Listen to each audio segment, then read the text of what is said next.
Hello MA final political geography student, good morning. आज आपको राजनीति भूगोल में आर्थिक तत्व के अंतर्गत परिवहन economic elements in political geography transportation के बारे में बताया जाएगा। जैसे बल्गेनबर्ग ने बोला है, the development of transportation facilities probably has been the most important forward step of your modern civilization। यानी कि जो ट्रांसपोर्टेशन है, परिवहन है, ये वर्तमान मॉडर्न सिविलाइजेशन का बहुत बड़ा एक साधन है। अर्थात ट्रांसपोर्टेशन परिवहन के साधन कि वर्तमान युग में मानव की दूरी पर विजय के प्रतीक हैं। कितना सीमित कर दिया है ट्रांसपोर्टेशन मानव को है, जो कहीं का कहीं पर कितनी ही समय, छोटे से समय के अंदर ही पहुंच जाता है और अपना काम तुरंत गति से करता है। राज्यों के राजनीतिक विकास एवं अन्य क्रियाकलापों में परिवहन का अत्यधिक योग रहता है। ये कहना अतिशयोक्ति नहीं होगी कि परिवहन राज्य की रक्तवाहिनी सिराओं के समान है, जिसके अभाव में राज्य की कल्पना भी कठिन है। इन्हीं ने मानवीय वस्तुओं का स्थानांतरण होता है, अतः मानव की स्थानीय, क्षेत्रीय, राष्ट्रीय, अंतर्राष्ट्रीय गतिविधियों को प्रभावित करते हैं। इनके अभाव में राज्य की आंतरिक क्रियाएं तथा प्रशासनिक कुंठित हो जाता है तथा अंतर्राष्ट्रीय संबंधों में बाधा उत्पन्न हो जाती है। परिवहन के साधनों के विकास में अनेक प्राकृतिक बाधाएं आती हैं, जिन पर मानव क्रम से नियंत्रित करता है, किंतु स्वयं मानव द्वारा आयोजित या आरोपित कृत्रिम बाधा अथवा राज्यों के नियम आज भी स्वतंत्र परिवहन में बाधक है। इनका राजनीतिक भूगोल के अध्ययन में अत्यंत महत्व है, क्योंकि मार्ग हैं, ये वे मार्ग हैं जिसे राज्यों में संगठन व अंतर्राष्ट्रीय संबंधों का विकास हुआ है। इसके अभाव में राज्यों की आंतरिक क्रियाएं वर्तमान स्तर तक विकसित नहीं होती हैं तथा अंतर्राष्ट्रीय संबंधों में बाधा पहुंचाती हैं।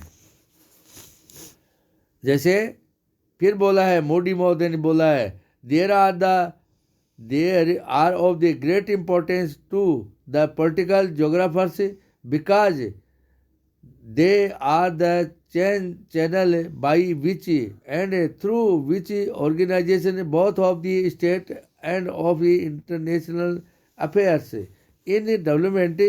Without them, the internal activities of the state could not have reached their present stage. The relation and the international relation would be temporal. इसके बाद फिर है जो आपको बात बताऊं, वेल्गेबर्ग फिर बोल रहे हैं, transportation is a major factor in the evolution of the nation in space as well as war. अर्थात राष्ट्रों के विकास में शांति अथवा युद्ध दोनों ही समयों में परिवहन एक महत्वपूर्ण यानी प्रमुख तत्व होता है। परिवहन का विकास, परिवहन के साधनों का विकास नवीन नहीं अपितु मानव सभ्यता के विकास के साथ ही इसका प्रचलन प्रारंभ हो गया था। इस समय के साथ ही परिवर्तन आता रहा। एक समय था जबकि मानव अतिरिक्त मार्गों पर, वनवातावरणीय क्षेत्रों में स्वयं के पैरों द्वारा निर्मित पगडंडियों पर घूमता फिरता था। आज वह ध्वनि की गति के समान चलने वाली क्षमता रखता है। वास्तव में परिवहन का विकास मानव सभ्यता का विकास है। सभ्यता के विकास की यानी इतिहास की गहनता में ले जाकर परिवहन के विकास की गहनता पर जाइए और उसे अति संक्षिप्त विवेचन इसकी वर्तमान प्रगति को समझने के लिए अपेक्षित है। इसकी प्राचीन सभ्यताएं जिसमें मेसोपोटामिया, चीन आदि में नदियों द्वारा वस्तुओं का स्थानांतर प्रचलित था।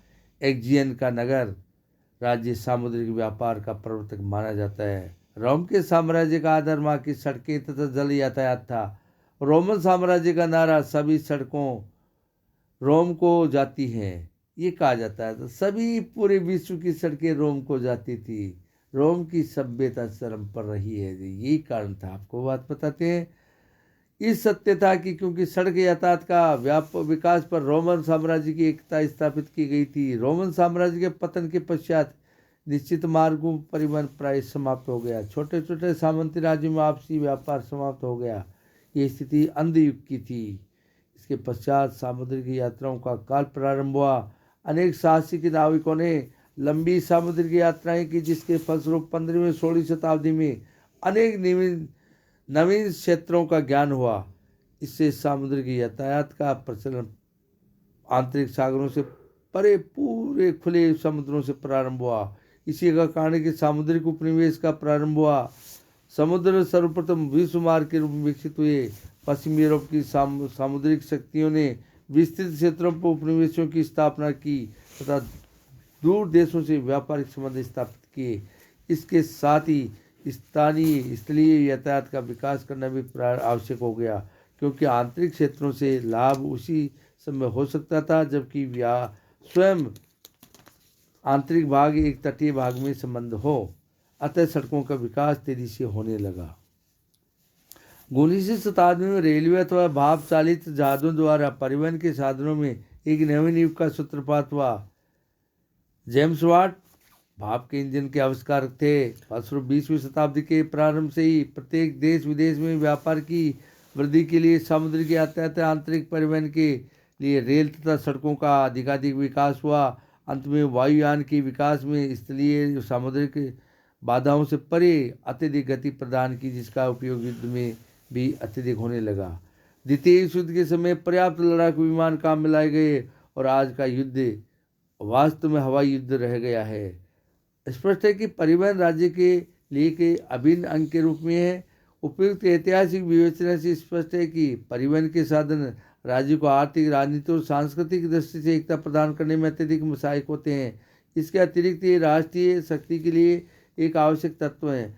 परिवहन के साधनों के अभाव में राज्य का प्रशासनिक संगठन निर्बल हो जाता है। इसकी मात्र प्रशासनिक महत्ता ही नहीं, अपितु व्यापार तथा देश की सुरक्षा के लिए भी विकसित परिवहन आवश्यक है। यही कारण है कि 10वीं शताब्दी के प्रथम दशक में सड़क, रेल तथा आंतरिक जल यातायात का राष्ट्रीय स्तर पर विकास किया गया है, क्योंकि परिवहन के साधन वर्तमान राष्ट्रीय एकता के विकास में महत्वपूर्ण भूमिका निभाते हैं।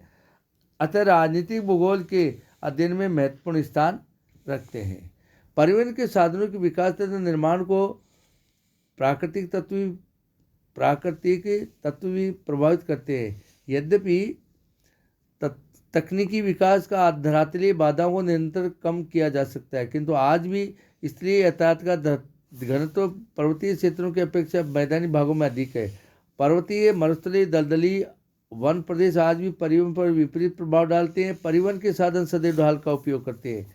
यद्यपि स्वच्छता आदि पर्वतीय क्षेत्रों में सड़कों का विकास किया गया है, किंतु वहाँ भी कम ऊंचाई वाली तथा अपेक्षाकृत कम ढाल के क्षेत्रों में भी अधिक विकास हुआ है। वायु परिवहन का संबंध यद्यपि आकाश से अधिक होता है, किंतु हवाई अड्डों के निर्माण हेतु समतल भूमि का होना आवश्यक होता है। जलवायु की दशाओं का हवाई यातायात पर अत्यधिक प्रभाव पड़ता है।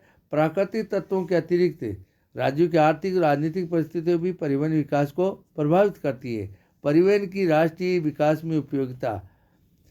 जिस प्रकार से मानव शरीर में रक्त वाहिनी सिराएँ होती हैं, उसी प्रकार देश या राज्य के लिए परिवहन के साधन सिराएँ हैं, जिस पर राज्य का अस्तित्व निर्भर रहता है। परिवहन के अभाव में वर्तमान राज्य की कल्पना भी नहीं की जा सकती है। यही कहना अतिशयोक्ति नहीं होगी। परिवहन राज्य का जीवन है। उत्तम परिवहन की सुविधा राज्य के विकास में प्रमुख और सहायक है। परिवहन की कमी बाधक है। राज्य का परिवहन विकास भौगोलिक पर्यावरण द्वारा नियंत्रित होता है। परिवहन को प्रभावित करने वाले प्रमुख कारक जैसे उच्चावच जलवायु, प्राकृतिक वनस्पति के अतिरिक्त अन्य आर्थिक तत्व जैसे कृषि, उद्योग, खनिज आदि हैं। राष्ट्रीय विकास में परिवहन की भूमिका बहुमुखी होती है। इसकी उपयोगिता दो प्रमुख शीर्षकों में व्यक्त की जा सकती है। एक है आर्थिक विकास में परिवहन का योग, दूसरा राजनीतिक विकास में परिवहन का उपयोग। पहला है आर्थिक विकास में परिवहन की भूमिका स्वतः स्पष्ट है। परिवहन स्वयं ही एक आर्थिक तथ्य है।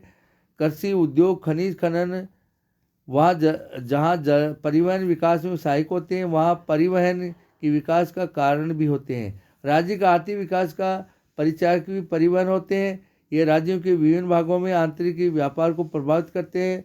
वहीं अंतर्राष्ट्रीय व्यापार का भी साधन है। उत्तम आंतरिक परिवहन राष्ट्रीय वितरण व्यवस्था को संतुलित बनाता है। इसी कारण अंतर्राष्ट्रीय परिवहन की सुविधा राष्ट्रों के मध्य व्यापारिक संबंध स्पष्ट करती है। दूसरा है राजनीति विकास में परिवहन की भूमिका शांति काल में युद्ध दोनों में महत्वपूर्ण होती है। शांति काल में राज्य में राजनीतिक एकता एवं समन्वय स्थापित करते हैं।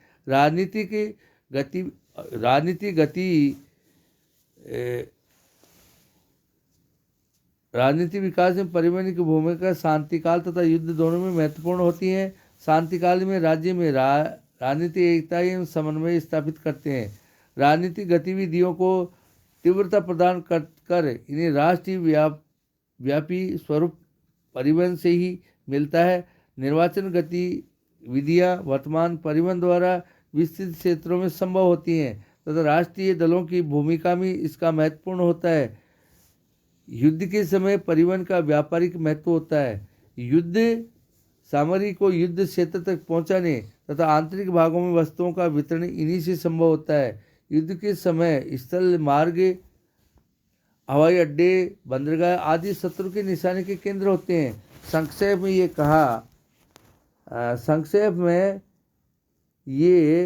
कहा जा सकता है क्योंकि पॉन्ट्स महोदय ने फिर बोला है, the means of the transporting peoples and ये इक्विपमेंट्स आर ये necessary elements of the national power.